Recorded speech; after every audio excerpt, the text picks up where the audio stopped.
नमस्ते मित्रों, मैं प्रदीप पटेल। आप देख रहे हैं बुलंद आवाज प्रयागराज। हम इतनी समय प्रयागराज की धरती, थाना घूरपुर, जनपद प्रयागराज।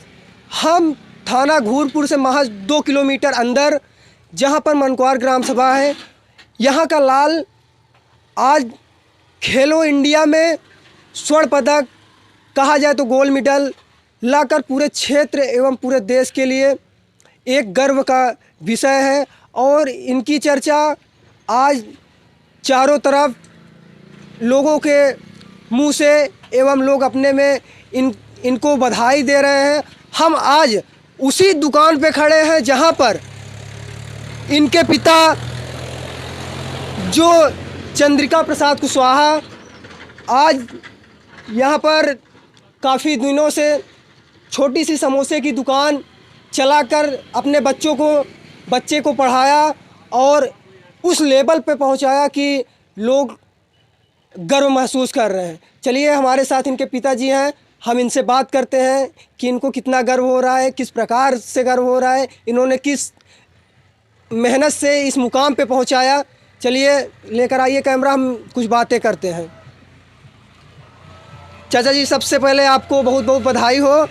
आपका लाल इतनी ऊपर मुकाम पे पहुंचा, आपको तो बहुत गर्व है। हमें बहुत गर्व है कि इस मुकाम में बच्चे ने पहुंचा जी, इतने बड़े हासिल किया। इस हमारे छोटे भाई राजेश कुशवाहा की देन है। अच्छा, कि इस मुकाम में उन्होंने पहुंचाया।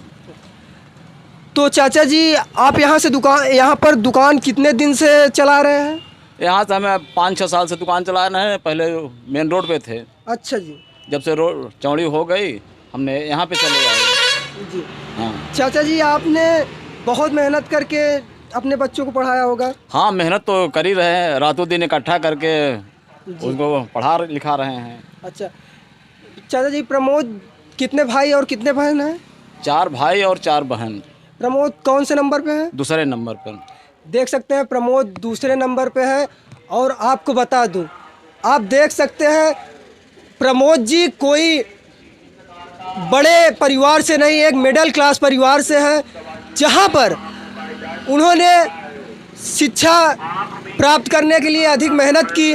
और आपको बता दूं कि मैं उसी दुकान पे खड़ा हूं जहां से इनके पिता इतना मेहनत करके प्रमोद के उस मुकाम पे पहुंचाए कि आज पूरे क्षेत्र में, पूरे देश में उन्होंने एक इतिहास कायम किया है। और चाचा जी, ये बताइए, आप खेती भी करते हैं?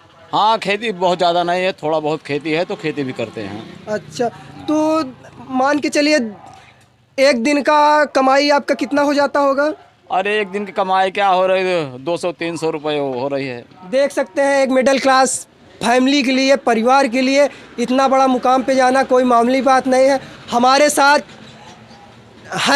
साथ उनके चाचा भी मौजूद हैं। हम उनसे बात करते हैं कि उन्होंने अपने बच्चों को किस प्रकार उनको प्रशिक्षण किया, इतने ऊपर लेवल तक पहुंचाया। चलिए, हम चाचा जी से बात करते हैं। चाचा जी, आप बताइए कि किस प्रकार आपने अपने बच्चों को इतने लंबे मुकाम पे पहुंचाया। देखिए, बच्चा प्रमोद जब कक्षा 7 में पढ़ रहा था जी तब से वो कराटे प्रैक्टिस कर रहा है। जी। और वो पढ़ाई के साथ साथ खेल के क्षेत्र में भी हमेशा से शुरू से ही वो बहुत ही अच्छा उसका प्रदर्शन रहा है। अच्छा। और उसके साथ साथ उसके बड़े भाई, उसकी 2 बहनें, वो भी कराटे प्रशिक्षण करती हैं। वो भी नेशनल लेवल की खिलाड़ी रह चुकी हैं अभी भी। और कुछ बच्चे उसमें से प्रैक्टिस अभी भी करते हैं। जैसे उसकी बहन है एक सौम्या और एक है शिवांशी, वो दोनों भी नेशनल चैम्पियन रह चुकी हैं। पिछले कोरोना काल से पहले। जी जी। ये कोरोना का माहौल थोड़ा ठीक हुआ है, तब से प्रैक्टिस की शुरुआत हुई है फिर से।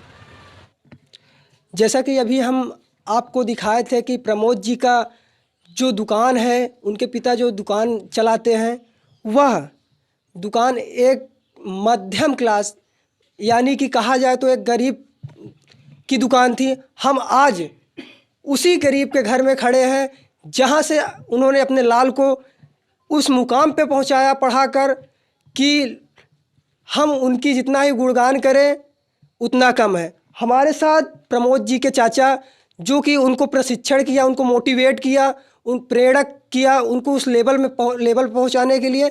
चलिए हम इनसे बात करते हैं कि किस प्रकार उनको उस मुकाम पे पहुंचाया।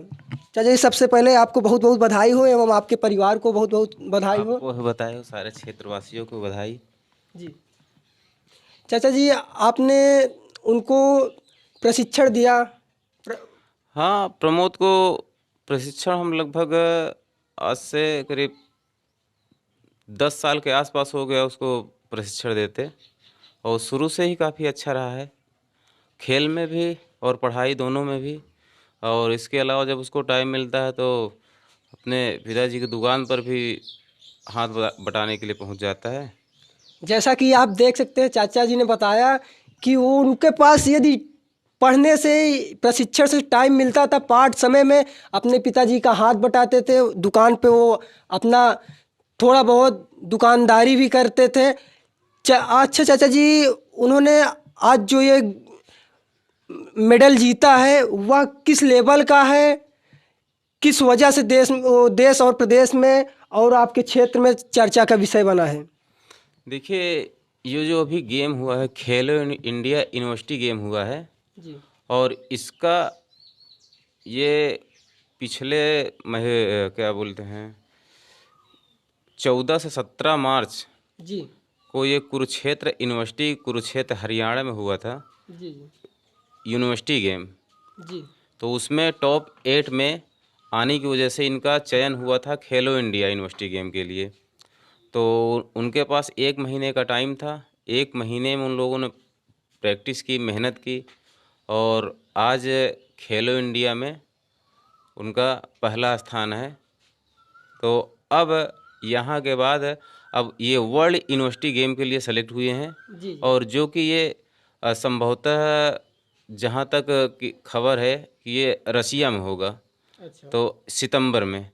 और ये अब उसकी तैयारी में जुट जाएंगे अभी से ही। अभी घर तो नहीं आए हैं। तो इतनी समय प्रमोद जी कहाँ पर हैं? अभी वहाँ से वो बीएचयू के लिए निकल चुके हैं, रास्ते में हैं। जी और वो जिस दिन यहाँ 5 तारीख को सुबह पहुँचेंगे तो 5 तारीख को ही उनका एमपीएड का सेमेस्टर एग्ज़ाम भी है। तो पहले वो एग्ज़ाम अपना पूरा एग्ज़ाम देंगे, उसके बाद जब कॉलेज से जब छुट्टी मिलेगी तब वो घर को वापस आएंगे। तो प्रमोद जी से आपकी बातें हुई होंगी, कितना आपको गर्व महसूस और उनको कितना अपने ऊपर गर्व महसूस हो रहा होगा, पूरे क्षेत्र के ऊपर कितना पूरा क्षेत्र उन पर गर्व कर रहा है, क्या आपको कुछ अंदाजा है? अब इसके लिए कहने के लिए कोई शब्द नहीं है, कितना गर्व महसूस हो रहा है।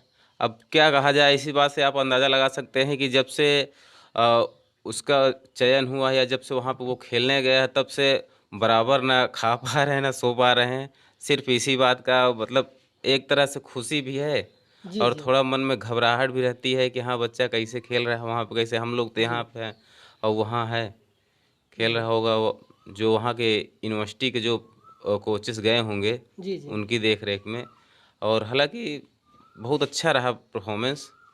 ठीक, अभी भी जो भी कमियां रह गई हैं उसको जो उसके पास अब 3 से 4 महीने का टाइम बचा है, उसमें जो भी थोड़ी बहुत कमियां हैं अभी सुधार का वो टाइम है, वो भी सुधार लेंगे, ताकि जो वर्ल्ड यूनिवर्सिटी गेम में जब खेलने के लिए जाएं तब देश के लिए वो मेडल लेके आएँ।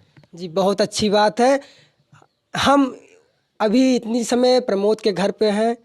चलिए यहाँ पर उनके कुछ भाई और बहन हैं, हम उनसे भी बात करेंगे किस प्रकार वो भी तैयारी कर रहे हैं। जैसा कि चाचा जी बताएं कि ये अब प्रमोद जी देश के लिए खेलेंगे, बहुत खुशी की बात है। जी चाचा जी, दीदी जी लोग को बुलाइए, बातें होती हैं। देखिए, सबसे पहले तो हम बुलाएंगे प्रमोद के बड़े भाई संजीव को, जी जी जो वो भी 2 बार के नेशनल प्लेयर रह चुके हैं। अच्छा अभी फ़िलहाल एक एमबी कॉन्वेंट स्कूल में गेम टीचर हैं। तो सबसे पहले उन्हीं को इंट्रोड्यूस करवा रहे हैं। हमारे साथ उनके भाई हैं, हम उनसे बात करते हैं किस प्रकार उनको भी गर्व होगा अपने भाई पे। अच्छा भैया, आपका परिचय? मेरा नाम संजीव कुमार है, कुशवाहा है। मैं घूरपुर रहने वाला हूँ। जी, थोड़ा ऐसे आ जाइए। जी बताइए। तो जैसा कि आपको मालूम ही होगा, आपके भाई ने जी जी, इतने बड़े लेवल पे पहुँचे, तो आपको बहुत अच्छी खुशी हो रही है इसमें। जो स्टेज पर पहुँचे हैं, बहुत देश के लिए बहुत बड़ी बात है। अपने यहाँ तो फर्स्ट टाइम इलाहाबाद डिस्ट्रिक्ट से फर्स्ट प्लेयर जो इस मुकाम पर खेलो इंडिया यूनिवर्सिटी गेम में पार्टिसिपेट किए हैं, जो पार्टिसिपेट करने बावजूद वहाँ पर मेहनत किए हैं और वहाँ पर मेडल प्राप्त किए हैं, बहुत बड़ी खुशी है। अच्छा, जैसा कि आप देख रहे हैं कि ये भाई हैं, इनको भी बहुत गर्व है। अच्छा, जैसा कि चाचा बताएं कि आप कहीं से गेम जी जी, मैं भी 2 बार अध्यापक हैं। जी, मैं 2 बार भी इकाई भी पार्टिसिपेट नेशनल में पार्टिसिपेट किया हूँ। उसके वहाँ मेडल मेरा नहीं था, फर्स्ट 5वें स्थान पर 2 बार रह चुका हूँ। इसमें प्रेजेंट टाइम में MV कॉन्वेंट स्कूल, वहाँ पर मैं जॉब पर हूँ, प्राइवेट जॉब पर हैं, PTI टीचर। जी, जी जी, जैसा कि आप देख रहे हैं, हम इनके परिवार से बात कर रहे हैं। चाचा जी ने जैसा बताया कि ये इतने बड़े मुकाम पे पहुँचे, देश के लिए अब खेलेंगे। हम तो सरकार से यही गुजारिश करेंगे कि कृपया करके ऐसे प्लेयर को, ऐसे होनहार बच्चों को कृपया कहीं ना कहीं उनको मदद मिलनी चाहिए। हमारे साथ उनकी छोटी बहन भी हैं, हम उन सब से बात करेंगे। चलिए देखते हैं किस प्रकार से। जी जी, आप सबका परिचय बोलिए। मेरा नाम सौम्या कुशवाहा है। जी, तेजी मेरा नाम शिवांशी कुशवाहा है। जी। चाचा जी जैसा बता रहे हैं कि नेशनल चैंपियन की क्या कर रहे हैं चाचा जी? नेशनल चैंपियन रह चुके हैं अभी कराटे में। अच्छा, देखिए, आपको कहा जाए ये ग्रामीण क्षेत्र नहीं, यहाँ ग्रामीण से मतलब नहीं, यहाँ शहर से मतलब नहीं, केवल अपने अंदर होनहार होना चाहिए, काबिलियत होनी चाहिए और जज्बा होना चाहिए। यदि आपके पास जज्बा है तो आप हर एक मुकाम को हासिल कर पाएंगे। हम सबसे पहले पूरे क्षेत्रवासियों को और पूरे परिवार वासियों को बहुत बहुत बधाई देते हैं। आप देख रहे थे बुलंद आवाज प्रयागराज। मेरा नाम प्रदीप पटेल। धन्यवाद।